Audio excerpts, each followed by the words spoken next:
Peace talks with the Taliban could be making some serious headway. Washington is certainly optimistic about them. Conversations are going well. The truth will be in the reality. What really happens on the ground? If we can reduce violence, we'll create a space where we can withdraw not only American support, but NATO forces that are there as well. Reducing violence would be great in a country that's seen 19 years of continuous war. According to the reports, there are 4 key negotiating points at the moment. First, the Taliban must guarantee that it will not allow foreign armed groups to use Afghanistan as a base for their terrorist attacks, an obvious reference to al-Qaeda, which brought the U.S. and its allies to the country in the first place.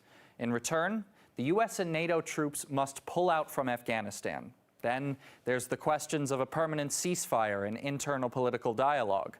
And then there's a couple of elephants in the room, like, for example, the future of CIA armed and trained Afghan militias. A new report by a U.S.-based Brown University's Watson Institute argues, in fact, no real peace could be possible unless their future is addressed. Militias that operate outside of the control of the central state and the chain of command of its armed forces will undermine the process of state formation and the prospect for a sustainable peace.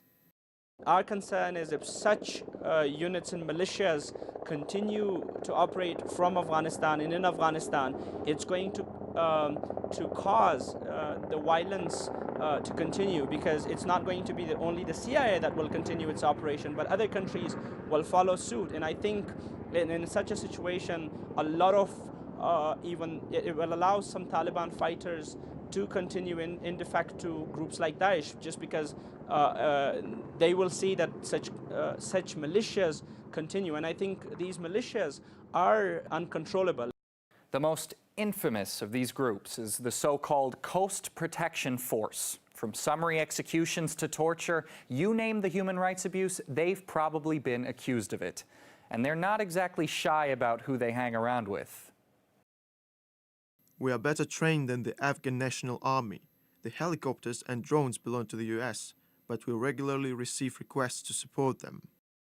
The CIA doesn't admit they trained these militias, of course, but they have quite the track record. During the Soviet-Afghan War, they financed a group of Islamist fighters called the Mujahideen to fight the Afghan government, then backed by the USSR.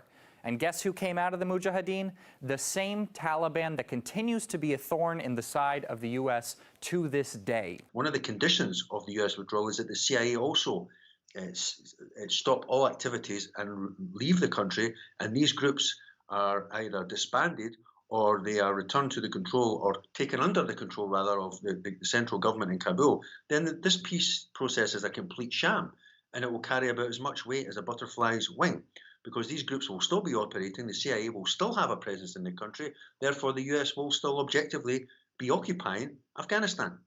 When training more militant groups to fight the ones that turned on you last time lands you in trouble once again, it might be time to take a hint.